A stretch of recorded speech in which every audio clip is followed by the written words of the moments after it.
Tingnan po natin ngayon kung hirap nang umikot ang ating pong fan. Malalaman po natin yan sa kanyang pre-wheeling time. Kung kailangan natin siyang ayusin para hindi mag-stack up. Nako, 14 lang. Okay, tingnan po natin itong ngayon na-adjust na natin.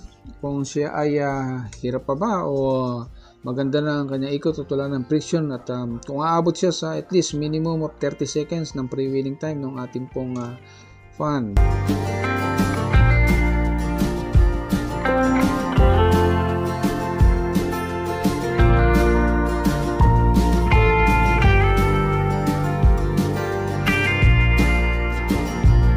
(31 seconds).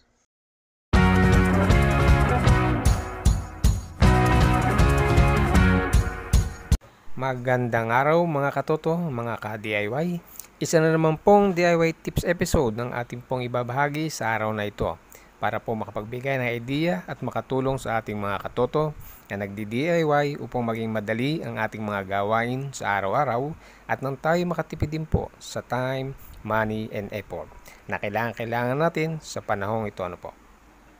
Alright, on this episode po ay ating pong pag-uusapan ang tungkol po dito sa electric fan na medyo hirap na pong umikot at i-check natin kung kailangan na po natin siyang ayusin at para hindi na po natin siya hintayin na uminit pa ang motor at masira pa ang motor at mag-stack up pa mas malaki pong disgrasya po. So atin po siyang i-check at ating kukunan siya ng ating pong pre-wheeling time 20 seconds po kung nagsusway at 30 seconds naman po minimum kung steady lang po. Okay po, yan, tingnan natin kung hanggang saan siya abot. Wala, 40 seconds lang, naka-steady pa. So napakahirap na po niyang umikot, kaya pala nag-iinit. So tingnan po natin kung ano ang kanyang problema. Ayun, gasgas na po yung kanyang shafting, gasgas na gasgas. Yung kuko gasgas na rin, pero oo nga. So hindi na po natin papalitan yung shafting na yan, matrabaho po at magastos pa. At hindi rin po natin i-adjust. So atin na lang pong papalitan ng bearing po ang kanyang bushing. So pag tinanggal po natin bushing, unahin po natin tong metal lock na to, yung kanyang flower lock. Pag nasundot po natin, pag tumikwas ating hilahin ng ating pong long nose. Yun po dati natin ginagawa na dito natin pinupokpok ay medyo delikado po din sa ganitong cover dahil medyo manipis po siya. Okay, so yan po at linisin po natin siya mabuti para hindi magkaroon ng dumi yung ating lalagyan na bearing para tumagal ang ating electric fan. Ano po, tandaan po ninyo sa tamang setup po at timpla po ng ating pong paglalagay ng ating spacer washer ang sikreto po kung paano po maging tahimik at maganda ang setup na ating pong bearing. Okay po, so sinuotan po natin ang bearing, 9mm po ang kanyang magiging height at ang kanya pong bushing, ang height po niya ay 15mm. So 15 minus 9 ay 6mm po. So yun po ang kailangan natin na idagdag na spacer washer po sa ating pong electric fan pang hindi po siya gumalaw o umalog. Pero po ang gagamitin po natin dito sa bandang harapan po ay yung pong spring na may length po na 10mm. So 10 minus 6 is 4. So meron pa tayong spring back action na 4. Dito naman po sa likod, lalagyan po natin siya ng 6mm na total na spacer washer. Okay po, yan, lagyan po natin siya.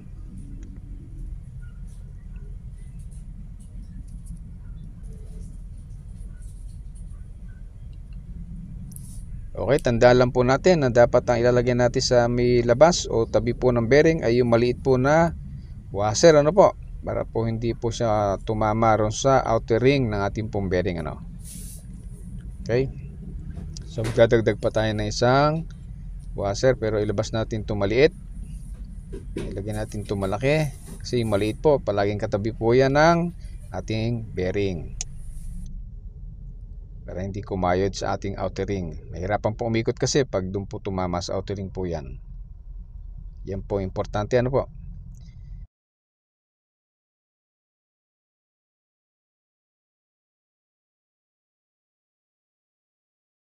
Okay, tingnan po natin yung kanyang Setup at orientation, rotor versus stator, okay. Nakagitna ang kanyang metal, kanyang mga metal, at nakalabas yung ating aluminum ring. Okay, tamang-tama yan. Yan po ang tamang setup sa ating pong rotor versus stator. Good. So, ikabit na natin tong ating bearing para masubukan natin. Nako, may problema. Parado. Ayaw pumasok. So yung lalagyan po ng ating pong stopper sa ating fan blade, ayan, may bars po yan. Pag namasining po kasi hindi maiwasan, may bars po yan ng metal. So ating pong lihahin, pwede nyo po mano-manong lihahin. Ako po, para mabilis, gamitan ko na po nitong ating pong drill.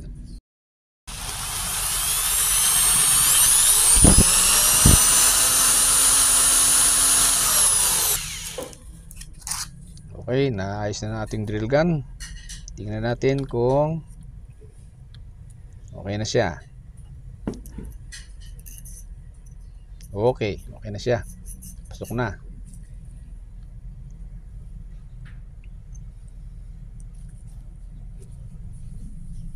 Linisin natin, kailangan malinis po yan. Ayan. So i-assemble na natin at makita natin kung tamang-tama na yung ating pong ikot. Pero sa tingin ko tama na, may mga sukat natin. So wala akong nakikitang problema kung magkaganon.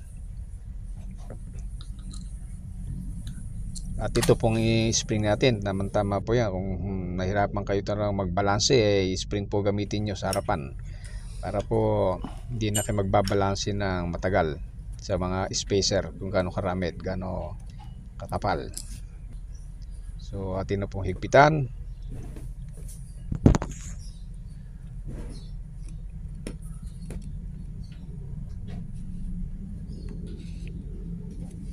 Okay, tingnan natin kung maganda yung ikot. Ako, medyo maganit po siya, medyo hirap siyang umikot, walang freewheeling. Bakit kaya? Tamang-tama naman yung ating mga washer spacer na sukat. Saktong-sakto yun, at vernier caliper pa ating ginamit. So palitan natin itong ating bearing. Itong bearing po kasi natin ay rubber seal po siya. Medyo may kaganitan yan versus dito sa metal seal. Ayan po, kumikintab yung kanyang metal seal. Ayan po yung ating rubber seal. Ayan, medyo maganit po yan. So baka makuha dito sa ating metal seal na bearing. Yan, okay. I-check po muna natin bago natin ikabit. Wala. At nakatama yung outer ring dito sa ating washer. Nako, malaki pa rin po yung gupit natin, hindi pa nakuha. Ginupitan ko na po ito pero hindi nakuha yung tamang laki. Palitan natin ito mas maliit. So yun po pala ang problema, tumatama po sa outer ring itong ating washer, kaya nahirapang umikot. So yun po yung binabanggit ko sa inyo, napaka-importante po nitong washer sa tabi ng bearing. Binabanggit ko po sa inyo ito dahil isa sa sekreto po ito ng ating setup. Yan, pinalitan natin. Check. Okay na po. Ang ganda, nanangay na siya. Good. So ito ng mga ating mga washer, messy po siya at eyesore, pangit tingnan. Palitan po natin ng isa lang po na spacer. Okay? So atin po natin yung thickness niya, tsaka tayo gumawa ng spacer. Okay po. Sinama ko na po yung maliit. Ayun po yung kulay itim na manipis, yung original po nakakabit dyan. Sinama ko na para isang kabitan na lang po. Medyo malambot po kasi yung itim na yun. Palitan na natin ito. So ang sukat niya ay 6.5. Pero ang play po natin sa bushing ay 1.5. Yan, 1.5 po yung play niya. So magdadagdag pa tayo na 1.5 sa 6. 6 plus 1.5, 7.5. So tama-tama po yung ating pong dagdag na isang spacer po o washer doon sa tabi ng bearing na malaki, ay na maliit, yun po ay 1 mm. 6.5 plus 7.5. Okay, so ito po ating puputulin ito, ating spacer. So kung wala po kayong gamit na ganito, pwede naman po lagaring bakal po gamitin nyo. Okay po. So putulin po natin to, 6.5 po ito. Plus may 1mm po tayong katabi ng bearing po natin, yung maliit. So 7.5 lahat-lahat. Yung ating pong play ay 1.5. So na-compensate na po 6 plus 1.5, 7.5. Okay po. Yan. Yan. Okay. Sakto po. Sa lahat ng angulo is 6.5. Kailangan po, importante po, flat na flat po yan. Kung hindi po, magiging tabingi po yan. So ikabit na natin itong washer, tsaka ito pong bearing. So assemble na po natin. Yan, nakita nyo, walang pagitan.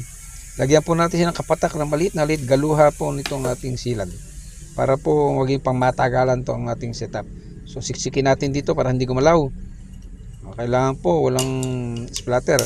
Yun po para hindi na tayo nagpupukpok na ganito. Pag po kasi walang silang, pupukpok pa tayo ng konti para mapitpit yung ating mga washer at tumagal po at hindi umalog. At na ma-setup natin kat maaga. Ano po? So yan po. So importante po ay sa silang huwag makapal masyado at kundi tutunog po yung inyong bearing o kaya po ay hindi ikot. Okay, tingnan po natin to kung okay na. Punan natin ng kanyang pre-wheeling time. At habang tayo ay nagbibideo ay ayan, po orasan po yan. Maalaman natin kung abot siya ng 30 seconds. Ano po? Okay, hanggang dito na lamang po. At salamat sa inyo pong pagtangkilik. At kung inyo pong nagustuhan ng ating pong episode sa araw na ito, paki-like na lang po. At bigyan sa suporta po sa ating pong channel, dami na po subscribe button, tsaka notification bell, para po mag-updated po kayo sa susunod ko pa po mga video na po.